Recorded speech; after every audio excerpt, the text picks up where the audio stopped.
وہ کہتے ہیں کہ ہم ملک میں عاجز و ناتواں تھے۔ فرشتے کہتے ہیں کیا اللہ کا ملک فراخ نہیں تھا کہ تم اس میں ہجرت کر جاتے؟ پس ایسے لوگوں کا ٹھکانہ دوزخ ہے اور وہ بری جگہ ہے لوٹنے کی۔ ہاں، جو مرد اور عورتیں اور بچے بے بس ہیں کہ نہ تو کوئی تدبیر کر سکتے ہیں اور نہ رستہ ہی جانتے ہیں، تو قریب ہے کہ اللہ ایسوں کو معاف کر دے، اور اللہ بڑا معاف کرنے والا ہے، بڑا بخشنے والا ہے۔ اور جو شخص اللہ کی راہ میں گھر بار چھوڑ جائے وہ زمین میں بہت سی رہنے کی جگہ اور کشائش پائے گا، اور جو شخص اللہ اور اس کے رسول کی طرف ہجرت کر کے گھر سے نکل جائے پھر اس کو موت آ پکڑے تو اس کا ثواب اللہ کے ذمے ہو چکا، اور اللہ بڑا بخشنے والا ہے،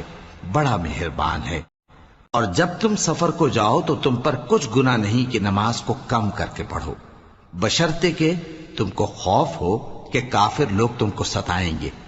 بے شک کافر تمہارے کھلے دشمن ہیں۔ اور اے پیغمبر،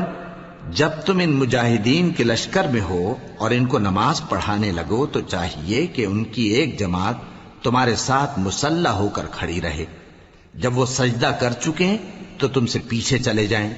اور دوسری جماعت جس نے نماز نہیں پڑھی ان کی جگہ آئے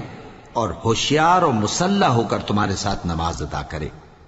کافر تو چاہتے ہی ہیں کہ تم ذرا اپنے ہتھیاروں اور سامان سے غافل ہو جاؤ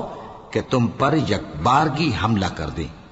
اور اگر تم بارش کے سبب تکلیف میں ہو یا بیمار ہو تو تم پر کچھ گناہ نہیں کہ ہتھیار اتار رکھو، مگر اپنا بچاؤ ضرور کر رکھو۔